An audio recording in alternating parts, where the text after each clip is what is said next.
and welcome to stage 15 of this year's Giro d'Italia.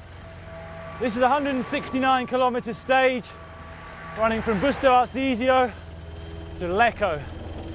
4 categorised climbs, including a first category midway through the stage.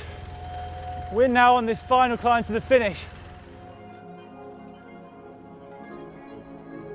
Right now I'm pushing around about 300 watts up here, so just a steady kind of tempo.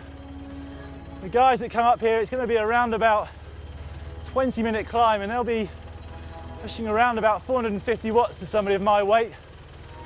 And the magic number everyone talks about is watts per kilo. And these days, if you want to be one of the best GC riders, one of the overall contenders for a 3-week race, you need to be capable of pushing around 6.5 watts per kilo at the end of these stages, so after 5 hours in the saddle already.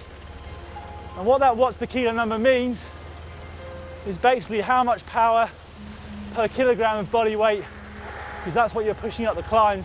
For a long time in cycling, riders have been so conscious about their weight, having the right diet, not carrying any excess fat, and even not carrying any excess muscles, perhaps in your upper body where you don't really need it. Because every time you put on an extra kilo, you can lose around about 3 to 6 seconds per kilometre on a climb, which might not sound like an awful lot. If you start to think about these riders that have lost 5, 6, 7 kilos, even more, that's a large amount of time per kilometre. That makes a huge difference if you want to challenge for the overall victory at the end of 3 weeks. Technology's come on so much in the last 10 years. They know so much more about making components with carbon. These days, a lot of the teams are having to add weights on, and it's not particularly technical or scientific. Quite often just put an old chain down the seat tube, add weights on in various positions, just to make it up to the minimum 6.8 kilos. Well, this is one of the last hairpins on the climb. We've got about 4 kilometres to go.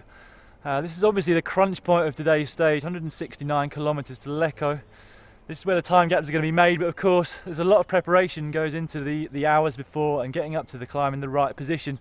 Because it's a shorter climb today, only 7 k's, not one of the really long mountains, it makes the position coming into the bottom all the more important, especially because it's 10% for the first couple of kilometres, so it's very steep compared to some of the other climbs that you might face in the Tour de France, etc.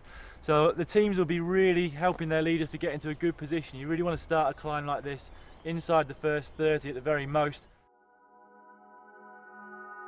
The factor that altitude plays in races like this is another reason why we're seeing more and more cyclists going up to altitude for training camps of 2 weeks to a month before the big races, because it gets your body accustomed to riding up at a high level with less oxygen, and one of the effects is that your body produces more of the red blood cells, which are the oxygen carrying cells, so you can arrive here and adapt better and cope better with the high altitude that you're going to experience.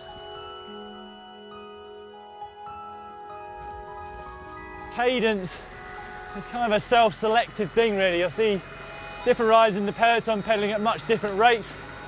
Really just what they're comfortable with.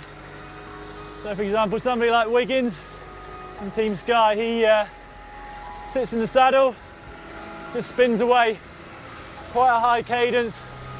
That's what he's comfortable with. At the other end of the scale, somebody like Tony Martin, he just uses brute force. So in gradients like this, he wouldn't be too far off the big ring. Give you a much lower cadence, around about 75, 80 RPM, more like this.